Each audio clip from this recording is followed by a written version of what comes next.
Code 1. Defend your clan, even with your life. You may have friendships with cats from other clans, but your loyalty must remain to your clan. Race you to the hawthorn bush. No fair, Rye-Whisker. You know you'll win, protested Cloudberry. Rye-Whisker turned to look back at the dark gray she-cat. Cloudberry was slender for a River Clan cat, but her fur was thick and sleek. I'll give you a head start, he offered. Cloudberry tipped her head on one side, her blue eyes sparkling. Or I'll close my eyes or run backwards or carry a stone in my mouth. Bee-brain, she purred. She padded up to him and rubbed her head against his cheek. I'll race you to the hawthorn bush if you race me across the river. Rye-Whisker backed away, shaking his head. No way. You can't tell me it's natural to get your fur wet. I tried it once, don't you remember? You fell off a stepping stone, hardly a proper way to start swimming. Rye-Whisker reached out his tail to touch Cloudberry's flank. Do you think our kits will be able to run fast and swim? He meowed softly. Cloudberry stared at him in astonishment.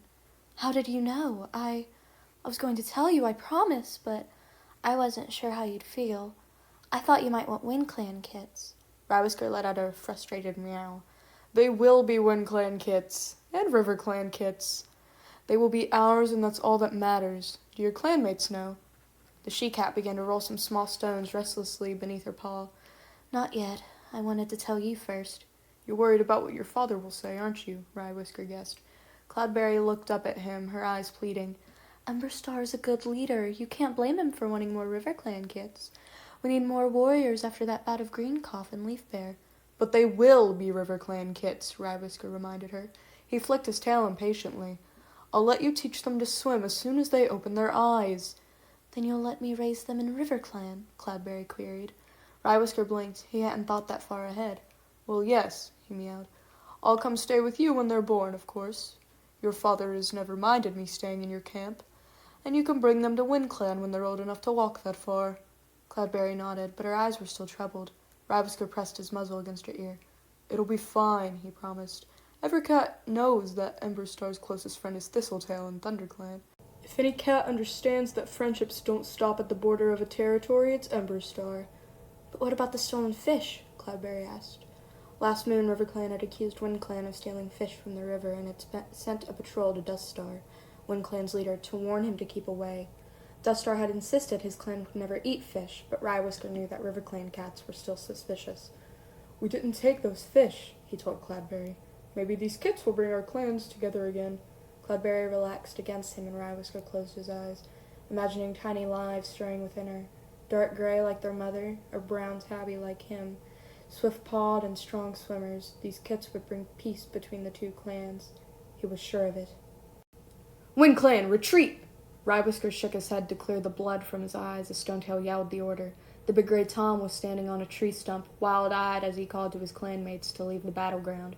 Rye-Whisker leapt back, freeing the River Clan warrior from beneath his paws.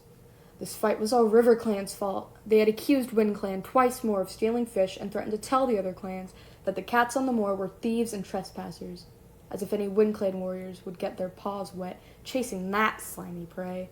Duststar decided that the only way to stop the complaints was to teach River Clan that Wind Clan cats were more strong enough to catch their own prey, and well enough fed not to need anyone else's. Retreat! Stonetail yelled again. Mouse-hearted cowards! Spat a River Clan warrior from behind them.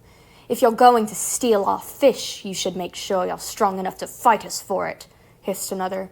Rye-Whisker felt the fur stand up along his spine, and his paws tingled with the urge to spin around and claw their ears. When would these dumb cats realize that Wind Clan was not stealing their precious fish? The reeds closed around them as they headed back toward the two-leg bridge, and for a moment Rye-Whisker could hear nothing except his clanmates panting and the rattling of the brittle stalks. "Stop right there!" screeched a voice up ahead. Rye-Whisker collided with Hawkfur's haunches as the black warrior halted in front of him. Peering past his clanmates, he saw a ginger and white River Clan warrior glaring at Stonetail, blocking his way. "You didn't think we'd let you go so easily, did you?" growled the River Clan cat. Stonetail didn't flinch. "We continue to fight if we have to," he replied. "Is that what you want?" The River Clan warrior bared his teeth. "This fight is far from over." He sprang at Stonetail, who rolled onto his back, scrabbling at the attacker's belly with his hind paws. The reeds clattered together, and more River Clan warriors rushed forward, leaping onto the Wind Clan cats. A stocky gray tabby sank its claws into Rye-Whisker's shoulder and dragged him onto the ground. Rybiscar ripped free, blood soaking into his fur, and jumped at the warrior with all four paws outstretched. The warrior crouched low and sprang up to meet him, knocking him out of the air and grappling him as they fell side to side, lying half in and half out of the reeds. Rybiscar found himself being smothered by thick gray fur. He wrenched his head up to draw in a breath and stared straight into the startled blue eyes of Cloudberry. As he watched, a dark shadow reared up behind her, claws glinting in the sun, and plunged down onto her neck. "No!" screeched Rybiscar, leaping up so violently that the attacker, Rybiscar's clanmate Hawkfur, tumbled off into the reeds. "Rybiscar, you can't do this!" crawled the gray she-cat, who was struggling to her paws. "We have to fight our own battles." Rybiscar glanced at her over his shoulder. "You think I'm going to let our kits be harmed by my own clanmate?" Hawkfur stared at him in disbelief. "Kits?" he echoed. The brown tabby met his gaze. "Cloudberry is expecting my kits. I cannot let you hurt her." "Look out!" screeched Cloudberry. There was a thunder of paws, abruptly cut off by a broad-shouldered Riverclane warrior leapt into the air. Then a soft thud as Rybiscar's legs folded under his weight, and his attacker and he slumped to the ground, his eyes already closed, blood pooled out from his shoulders, dark and shiny on the wet ground. The gray tabby scrambled off him, shaking his pelt. Cloudberry couldn't move. He stared at the limp brown body. "Oh, Rybiscar, what have you done?" she whispered. "Is every clan here?" Duststar called from atop of the huge gray rock. All around him, trees murmured softly in the night breeze, casting blurred shadows across the moonlit hollow.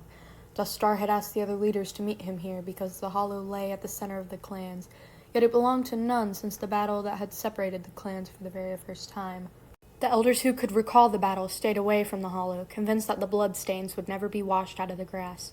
Duststar had chosen that night of the full moon because it would enable cats to travel safely and offer none the temptation of darkness to launch an unsuspected attack. "We are here," replied Birchstar, leader of Sky Clan. He sprang onto the rock to join Duststar, his strong haunches powering him up. The other leaders, unwilling to be left at the foot of the rock, scrambled up too. Emberstar from River Clan, Hollystar from Shadow Clan, and Whitestar from Thunder Clan, whose pelt glowed as bright as the moon in the half-light. The rest of the cats stayed on the ground, a patrol from each clan, gazing somberly at the leaders with their tails tucked over their paws. "If you're going to blame my clan for the death of your warrior," Emberstar began, raising his hackles.